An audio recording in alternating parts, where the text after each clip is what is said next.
ਇੱਥੇ ਕੀ ਕਰਨ ਖਲੋਂਦੀਆਂ ਕੀ ਕਰਨ ਖਲੋਂਦੀਆਂ ਉਰੇ ਆਓ ਕੀ ਕਰਨ ਖਲੋਂਦੀਆਂ ਮਜਬੂਰੀ ਬੱਚਿਆਂ ਇੱਕ ਮਿੰਟ ਉਹ ਨਿੱਕੀਆਂ ਨਿੱਕੀਆਂ ਕੁੜੀਆਂ ਦਾ ਮਕਸਦ ਇਹ ਹੈ ਕਿ ਤੁਸੀਂ ਇੱਥੇ ਖਲੋ ਕੇ ਗਲਤ ਕੰਮ ਕਰੋ, ਲੋਕਾਂ ਦੇ ਬੱਚਿਆਂ ਨੂੰ ਖਰਾਬ ਕਰੋ। ਮਾਸ਼ਰਾ ਕੀ ਕਹਿੰਦਾ ਹੋਊਗਾ? ਇਹ ਬੱਚਿਆਂ ਵਾਸਤੇ ਕਰਨਾ ਤੁਸੀਂ ਨਹੀਂ, ਇਹ ਬੱਚਿਆਂ ਲਈ ਕਰਨਾ ਤੁਸੀਂ। ਬੱਚਿਆਂ ਨੂੰ ਇਹ ਚੀਜ਼ ਦਿਖਾਈ ਆਪ ਤੁਸੀਂ ਇੱਥੇ ਸਾਰੀ ਸਾਰੀ ਰਾਤ ਨਹੀਂ ਕੰਮ ਕਰੋ। ਜਾਨੂੰ ਕੋਈ ਰੋਕ ਟੋਕਣ ਵਾਲਾ ਨਹੀਂਗਾ, ਜਾਨੂੰ ਇੱਥੇ ਕੋਈ ਨਹੀਂ ਪੁੱਛਣ ਵਾਲਾ। ਕਿਹੜੇ ਹੋਟਲਾਂ 'ਚ ਕੰਮ ਕਰਦੇ ਤੁਸੀਂ?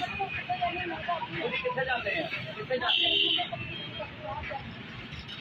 ਬਹੁਤ ਬੁਰੀ ਗੱਲ ਆ। ਅੱਲਾ ਵੀ ਇਤਰਾਜ਼ ਔਰ ਮਾਸ਼ਰੇ ਦੇ ਬੁਰੇ ਅਸਰਾਤ ਪੈਂਦੇ ਸਾਡੀ ਵਜ੍ਹਾ ਨਾਲ, ਸਾਡੇ ਲੋਕਾਂ ਦੀ ਵਜ੍ਹਾ ਨਾਲ।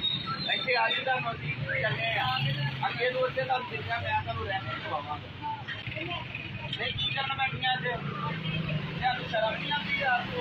ਆਪ ਨਹੀਂ ਕਰਨਾ, ਤੁਹਾਨੂੰ ਸ਼ਰਮ ਨਹੀਂ ਆਉਂਦੀ? ਤੇ ਪਾਕਿਸਤਾਨ ਆ ਕੀ ਹੋਣਾ ਵਾ?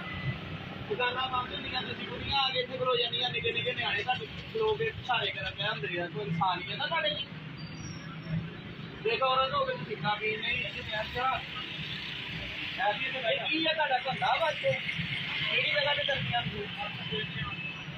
ਦੱਸੋ ਦੱਸੋ ਅਭੀ ਕਿਉਂ ਜਦੋਂ ਤੇਰੇ ਨਾਲ ਗੱਲ ਕਰਦੇ ਉੱਥੇ ਕੀ ਕਰਦੀਆਂ ਤੁਸੀਂ? ਔਰਤਾਂ ਵਾ ਇਸ ਟਾਈਮ ਤੇ ਟਾਈਪ ਕੀ ਕੰਮ ਆ? ਦੱਸੋ ਸਵਾਰੀ ਆ ਉਹ ਤਾਂ 'ਚ ਬਹਿਣਾ, ਮਨਸਾਰ 'ਚ ਬਹਿਣਾ।